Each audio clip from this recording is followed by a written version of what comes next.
হ্যাঁ, হ্যালো।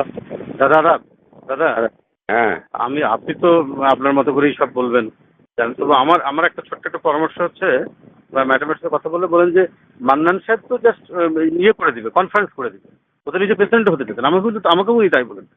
আর বিষয়টা জানাজানি হয়েছে, উনি জানেন। তো এখন এটাও তো একটা খুব ভালো থাকে না, এটা একটা দিক। আর একটা দিক হচ্ছে যে আননোন লোক, ওটা তো কোন পরিচিতি না। আর তারপরে একসময় জাতি বাড়িও করেছে নাকি ওই রেফাতুল্লাহ, আমি যেটা খবর পেলাম আর কি।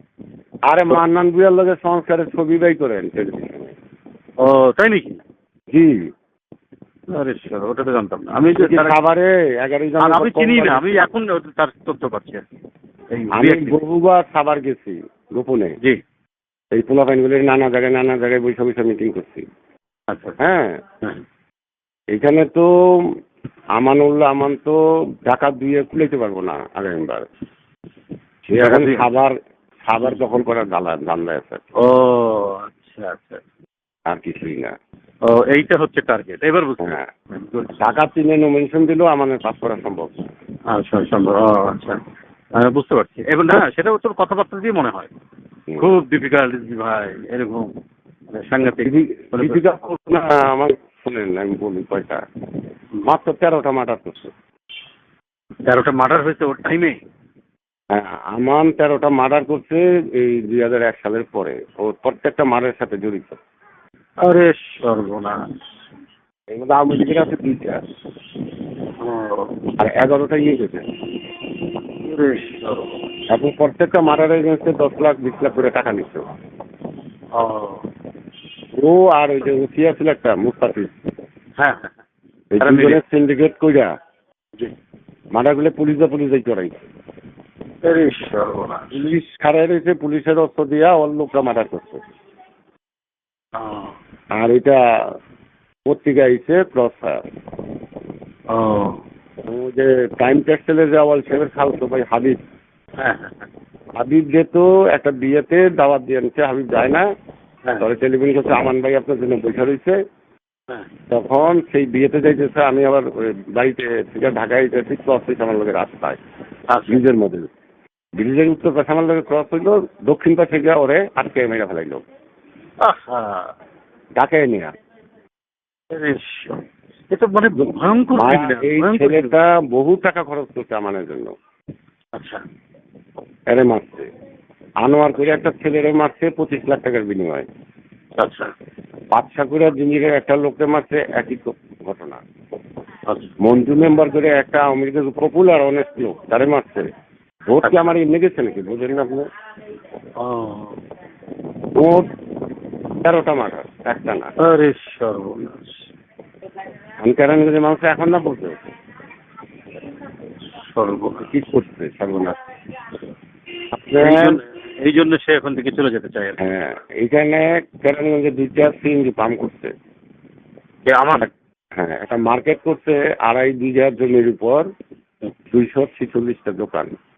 আচ্ছা আচ্ছা। একটা দোকান অন্ধেও 50 লাখ টাকা দাম। আচ্ছা নিবে 250 থেকে 300 কোটি টাকার এই মার্কেটটা। আচ্ছা আচ্ছা। টাকা যে কি ওর। আরে বাপ রে বাপ। ওই যে সিদ্ধেশ্বরী, সরি সেগুন বাগিচা এন্টি কারাপশনের উল্টা দিকে যে 14 তলা বিল্ডিংটা, হ্যাঁ হ্যাঁ, পার ফ্লোরে 6টা করে ফ্ল্যাট, এই বিল্ডিংটা ওর। গুলশানের 4টা বাড়ি উঠেছে পেপারে, একবারে মিথ্যা উঠেনি আর কি। একটাও না। বসুন্ধরা থেকে 2টা বাড়ি লইছে ওই ইয়েতে গুলশানে। আরে বাপ রে বাপ। আর নিজে লইছে 2টা। মানে এই ক্ষমতা আর বিএনপি কে এরা হচ্ছে নিজের সম্পত্তি করেছে না, ম্যাডাম নিজের সম্পদ হিসাব করুক আর আমাদের সম্পদ হিসাব করুক। ডিএসএস এর 2টা বাড়ি, গুলশানের 4টা, বনে যে বনানীতে একটা, হাও বনের পাশে। তো তারপরে শ্যামলিতে একটা, সেগুন বাড়িতে একটা। আর গুলশান ওই যে ইয়েতে আপনার ওই মোড়ের উপরে তো তোর একটা ইয়ে করেছে। হ্যাঁ, গুলশানে তো আগে থেকে তার 5 কাঠা ইয়ে ছিল আর কি। 5 কাঠা ওই 91 এ নিচে। 91 এ নিয়েছে। নিজের নামে একটা নিচে, শ্বশুরের নামে একটা নিচে। আর খাবারের সে জমি কিনছে 250 বিঘা। ওরে সর্বনাশ। ওই যে 60 বিঘার জমিতে মামলা খাইছে ওর বই। ও তো জেল থেকে বাঁচবে না। আরে বাপ রে বাপ। ওর দুর্নীতি মামলা তো শাস্তি না হয়ে উপায় নাই। এগুলো তো নেচারই হচ্ছে ইয়ে নেয়, প্রতিশোধ নেয় এত পাপ করলে। যাই হোক, কথা বলেন। আমি এখন এলাকায় গিয়ে যাই তো। জি জি জি। এখন আমার কাছে তো মানুষ মন খুলে সবই কয় শুনি। আর আগে তুমি তো আমার ভয়ের তো কথা বলতে পারতো না। আমার তো আগে পিছে গাড়িও লাগে না। লাগে না না? না, আমি তো বেশি থেকে নামি, সিএনজি থেকে নামি। না, আপনি তো চলেনই তো, খুবই নয়, এমনিও তো চলেন, ঢাকা শহরেও তো চলেন নর্মালি। হ্যাঁ, গাড়ি পেলে গাড়িতে যাই, নিলে এমনি যাই, আমার CNG সঙ্গে গাড়ি থাকে না। হ্যাঁ, আওয়ামী লীগ বিএনপি কেউ তো আমার গালি দেয় না। না, এবং আওয়ামী লীগের নেতারা যথেষ্ট কিন্তু ইজ্জত দেয়। তা তো বটেই।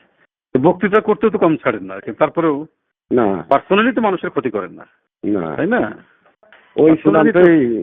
ওই সুনামটাই ব্যক্তিগতভাবে যে ওই ভিন্ডিক্টি বা মানে ধ্বংস করে দিব একেবারে, না, এটা বাড়ি উচ্ছেদ করে দিব, এটা তো না, ওই কথা ওই একার জীবনে করিও নি, তার লগে করিনি। এই জন্য আজকে আপনি ওনার সাথে কথা বলেন, আর আপনি একটু কথা বললে আমি বাদ বাকিটা আমি সেরে ফেলবো ইনশাল্লাহ। ঠিক আছে।